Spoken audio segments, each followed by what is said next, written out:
Hi hello నమస్కారం welcome to JS media. నేను మీ KNS. ఒక ప్రైమ్ టీవీ డిబేట్లో వైసీపీ అధికార ప్రతినిధి చంద్రశేఖర్ గారు మాట్లాడుతూ, వచ్చే ఎన్నికల్లో ఈ రాష్ట్ర ప్రజలు వైసీపీ పార్టీకి వ్యతిరేకంగా ఓటు వేసినట్టయితే కనుక సంక్షేమ పథకాలను వ్యతిరేకించినట్టుగాను, సంక్షేమ పథకాలు మాకు వద్దు అని చెప్పినట్టుగాను భావించాల్సి వస్తుందని చెప్పేసి చెప్తున్నారు.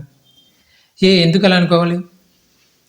మీరు చేస్తున్న ఇసుక మాఫియాకు వ్యతిరేకంగా ఓటు వేశారని భావించవచ్చు కదా. గంజాయి మాఫియాకు, ఎర్రచంద్రం మాఫియాకు, లిక్కర్ మాఫియాకు, మీరు చేస్తున్న భూ కబ్జాలకు వ్యతిరేకంగా ఓటు వేసినట్టుగా భావించవచ్చు కదా. మద్యం నిషేధిస్తామని చెప్పి, సిపిఎస్ రద్దు చేస్తామని, రాజధాని నిర్మాణం చేస్తామని, అమరావతిలో పోలవరం నిర్మాణం చేస్తామని, కేంద్రం మెడలు వంచి మరీ ప్రత్యేక హోదా తీసుకొస్తామని ప్రగల్భాలు పలికి అధికారంలోకి వచ్చారు కదా. అధికారంలోకి వచ్చిన తర్వాత ఈ అత్యంత కీలకమైన ఈ హామీలన్నీ కూడా అటకెక్కించారు కదా. మరి అందుకు ప్రజలు మిమ్మల్ని చీకొట్టాలి కదా. ఈ రాష్ట్ర ప్రజల మీద ప్రత్యక్షంగాను పరోక్షంగాను సుమారు 80% ప్రజల మీద ప్రభావితం చూపించే అంశం మద్యం. వారు మద్యం నిషేధిస్తామని మీరు హామీ ఇస్తే దాన్ని నమ్మి వారంతా మీకు ఓట్లేశారు కదా.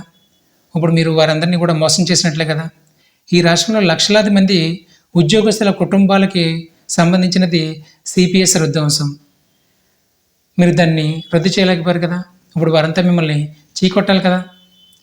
అమరావతి రాజధాని నిర్మాణం చేస్తామని, అందుకే అక్కడ మేము ఇల్లు కట్టుకుంటున్నామని చెప్పేసి ఈ రాష్ట్ర ప్రజలందరినీ మోసం చేశారు కదా.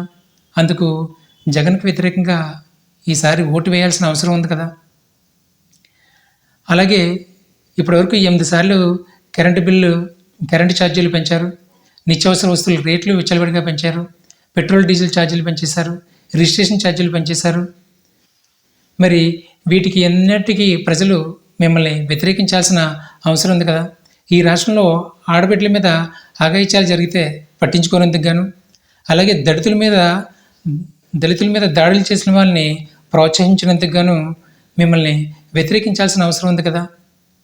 సంక్షేమ పథకాలతో ఏముంది? 1-2 అటు ఇటులో ఏ ప్రభుత్వం వచ్చినా సంక్షేమ పథకాలు అమలు చేయడం జరుగుతుంది. కాకపోతే వాటి పేర్లు మారుతాయి.